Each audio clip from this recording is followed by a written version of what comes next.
India சார்பில் மாநிலத்தின் பல்வேறு இடங்களில் பேரணியும் பொதுக்கூட்டமும் நடைபெற்றன.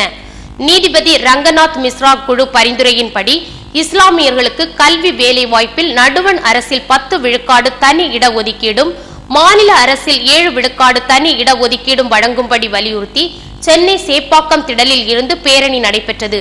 பேரணிக்கு பாப்புலர் பிராண்ட் ஆஃப் இந்தியாவின் மாநில தலைவர் இஸ்மாயில் தலைமை தாங்கினார். இதில் மாவட்ட தலைவர் முகமது நாசிம், மாநில செயற்குழு உறுப்பினர் வழக்கறிஞர் முகமது யூசுப் ஆகியோர் உட்பட ஆயிரக்கணக்கானோர் கலந்து கொண்டனர். தஞ்சாவூர் சிவகங்கை பூங்காவில் இருந்து புறப்பட்ட பேரணிக்கு முகமது ஷேக் அன்சாரி தலைமை தாங்கினார்.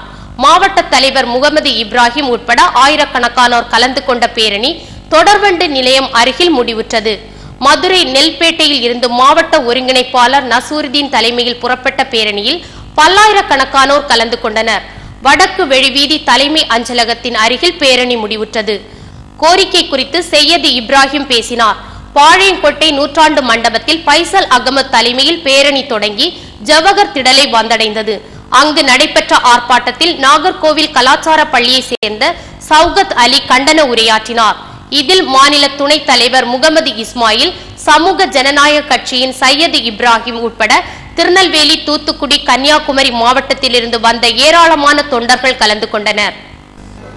பாப்புலர் ஃப்ரண்ட் ஆஃப் இந்தியாவின் சார்பாக மத்தியில் தனி இடஒதுக்கீடு 10%, மாநிலத்தில் 3.5 அதிகப்படுத்தி 7% வேண்டி தமிழகம் முழுவதும் 5 மண்டலங்களிலே சென்னை, கோவை, தஞ்சை, நெல்லை, மதுரை ஆகிய மாவட்டங்களிலே பல்லாயிரக்கணக்கான மக்கள் இன்றைய தினம் போராட்டம் நடத்தி கொண்டிருக்கின்றார்கள்.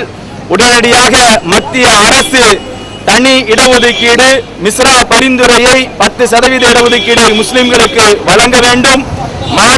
மாநிலத்திலே 7% உயர்த்தி வழங்க வேண்டும் என இந்த பேரணி மற்றும் ஆர்ப்பாட்டத்தின் வாயிலாக பாப்புலர் ஃப்ரண்ட் சார்பாக நாங்கள் கேட்டுக்கொள்கிறோம்.